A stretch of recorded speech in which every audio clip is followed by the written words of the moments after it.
সিলেট জেলা বিএনপির পূর্ণাঙ্গ কমিটি নিয়ে চলছে তোলপাড়। দলের মধ্যে দেখা দিয়েছে মারাত্মক অসন্তোষ।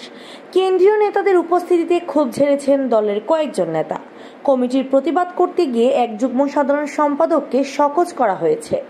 অভিযোগ উঠেছে সভাপতি ও সাধারণ সম্পাদক ত্যাগীদের বাদ দিয়ে নিজেদের পছন্দের লোকদের দিয়ে পূর্ণাঙ্গ কমিটি করেছেন।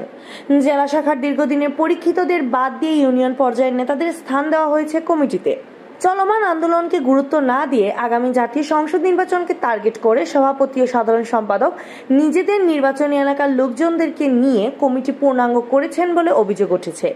বিস্ফোরণমূলক এই অবস্থায় পূর্ণাঙ্গ কমিটি বাতিল কিংবা পুনর্গঠনের দাবি জানাচ্ছেন বিদ্রোহীরা। দলীয় সূত্র জানায়, গত 19 মার্চ আব্দুল কাইম চৌধুরীকে সভাপতি ও এমরান আহমদ চৌধুরীকে সাধারণ সম্পাদক করে কেন্দ্র থেকে সিলেট জেলা বিএনপির 151 সদস্যের পূর্ণাঙ্গ কমিটির অনুমোদন দেওয়া হয়। কমিটি প্রকাশের পরপরই সিলেট জেলা বিএনপিতে বিদ্রোহ শুরু হয়। কমিটিতে বাদ পড়াদের পাশাপাশি স্থান পাওয়া অনেক নেতাও অসন্তোষ প্রকাশ করেছেন।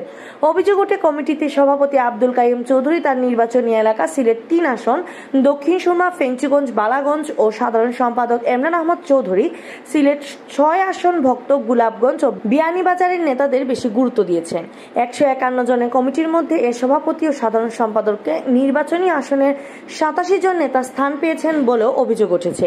অভিযোগ রয়েছে, উপজেলা ও পৌর শাখার 18 জন আহ্বায়কের মধ্যে কমিটিতে স্থান পেয়েছেন মাত্র 2 জন।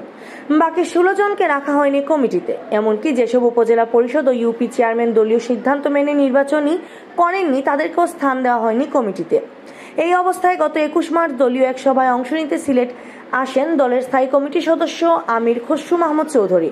ওই দিন সিলেট নগরীর দরগা গেটের একটি হোটেলে আমির খসরু মাহমুদের সামনে জেলা বিএনপি সভাপতির উপর ক্ষোভ ঝাড়েন কয়েকজন নেতা। এ ব্যাপারে আমির খসরু সহ উপস্থিত কেন্দ্রীয় নেতাদের হস্তক্ষেপ কামনা করেন বিক্ষুব্ধ নেতাকর্মীরা। কিন্তু বিক্ষুব্ধ নেতাকর্মীদের অভিযোগ আমলে না নিয়ে গত মঙ্গলবার কেন্দ্র থেকে শোকজ করা হয় নবগঠিত কমিটির যুগ্ম সাধারণ সম্পাদক সিদ্দিকুর রহমান পাপলুকে। এই শোকজ যেন উত্তপ্ত কড়াইয়ে ঘি ঢালার মতো পরিস্থিতি তৈরি করেছে।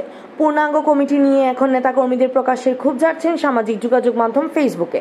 তারা কমিটি বাতিল করে ত্যাগী ও পরীক্ষিতদের নিয়ে কমিটি গঠনের দাবি জানাচ্ছেন। এ প্রসঙ্গে সিদ্দিকুর রহমান পাপলু বলেন, কমিটিতে স্থান না পেয়ে ত্যাগীরা না হয়েছেন আন্দোলনমুখী। পুরনো বিএনপিকে আড়ালে ছেড়ে দিয়ে নতুন এক বিএনপিকে তুলে ধরেছেন সভাপতি ও সাধারণ সম্পাদক। এটা পরিকল্পিত না অনিচ্ছাকৃত তা জানি না, তবে এই কমিটি দেখে শুধু বঞ্চিতরা নয়, পদপ্রাপ্ত অর্ধেক নেতাই হতাশ। নবগঠিত কমিটির সদস্য যুগ্ম সাধারণ সম্পাদক আব্দুল আহাদ খান জামাল বলেন, সাবেক সভাপতি ও সাধারণ সম্পাদক ও আহ্বায়ক কমিটির সিনিয়র নেতাদের সাথে আলোচনা করে কমিটি পূর্ণাঙ্গ করার নির্দেশ ছিল, কিন্তু কেন্দ্রীয় নির্দেশ উপেক্ষা করে নিজেদের ইচ্ছে মতো কমিটি করেছেন সভাপতি, সাধারণ সম্পাদক। দলীয় স্বার্থ চিন্তা না করে দায়িত্বপ্রাপ্তরা নিজেদের নির্বাচনী এজেন্ডা বাস্তবায়ন করেছেন।